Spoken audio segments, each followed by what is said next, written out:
Hi friends, we're on the Unit 1, Day 4 set of notes. This one is about complex numbers. To begin, I want to talk about complex numbers uses the imaginary imaginary unit I. I represents the square root of -1.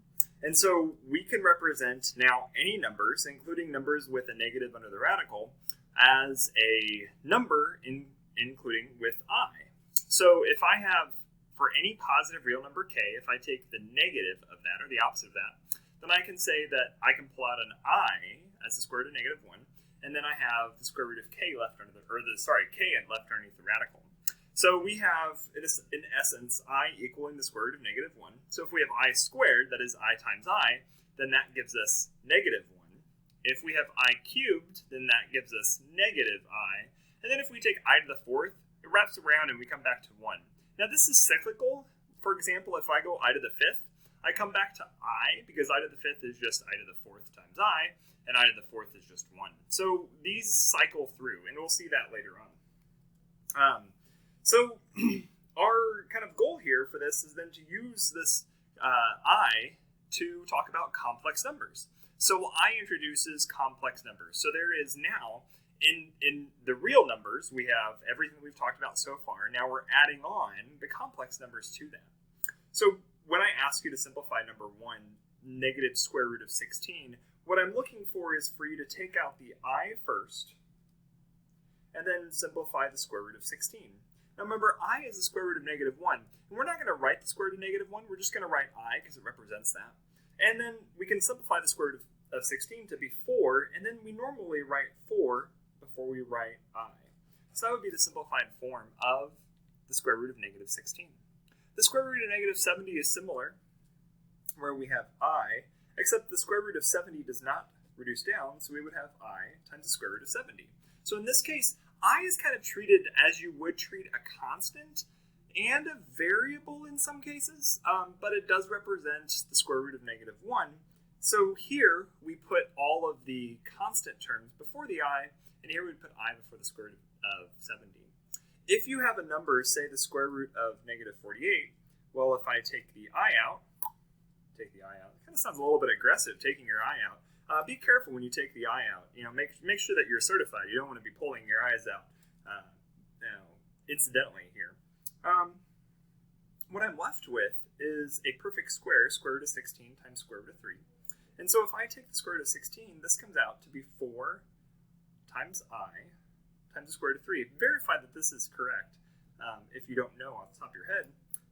And, sorry, I need to box my answer. So that's kind of the format for this. We put the constant term 4 in front of the I, and then square root of 3. The next part, if I have the square root of -7 times the square root of -7, if I think about this, the square root of -7 is I times the square root of 7 times I times the square root of 7.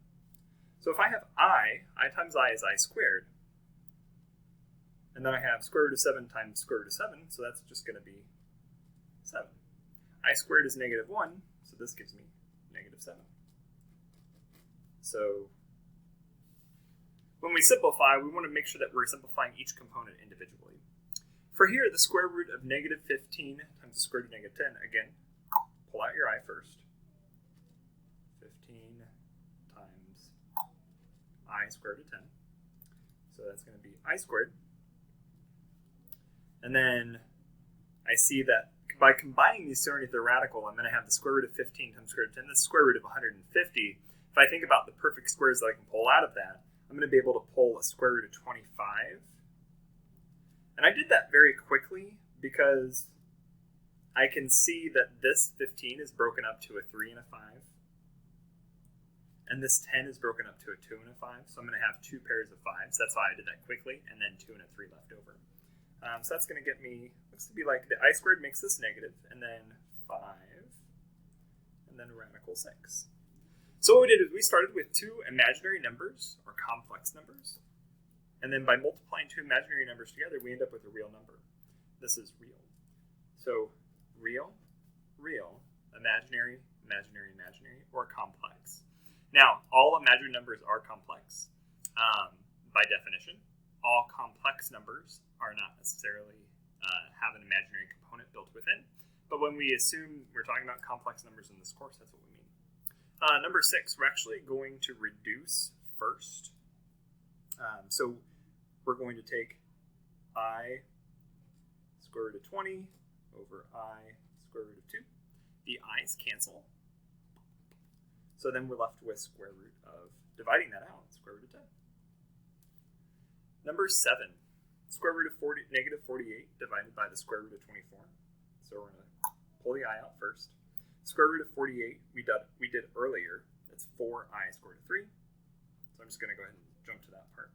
And then the square root of 24, we can simplify. Yeah, that's actually, there's an easier way to do this. I'm going to go down an easier path. Sorry. Seeing what's going on here. If I pull that out, then I can do square root of 48 over 24. Whew, so much easier. Now that I know that, I can end up with, let's see, 24 goes into 48 twice. So that would be I radical 2. A lot easier. Whew, about to go down a dangerous path. Sometimes you'll see that in a problem. You'll start going down a path and be like, whoa, don't go down that path. 8. Let's see, so that's going to be negative 8 plus, pull out the I, and then 128. Let's see, what's the largest perfect square? Then go to 128. What is that? 64? Yeah, 64 and 2. 64 and 2 all over 4. So then that's going to give me negative 8 plus, what is that? 8i radical 2 over 4. A lot of students want to stop here, not realizing that 4 can go into both negative 8 and 8 evenly. So it can go into both of that, so we can actually simplify. So that gives me negative 2 plus 2i squared root of 2. Number 9, when we're simplifying this minus sign. With this minus sign here, remember we changed that to a plus, and then we distribute the negative sign to both terms here. That's going to change this to a plus, and then this to a negative 6i. So 3 plus 2 gives me 5. Negative 4i minus 6i is negative 10i. And this is a complex number because it has both a real part and an imaginary component. So because it has both of those components, then it becomes a complex number. Complex number. All right. During the next video, as I continue out with operations on complex numbers.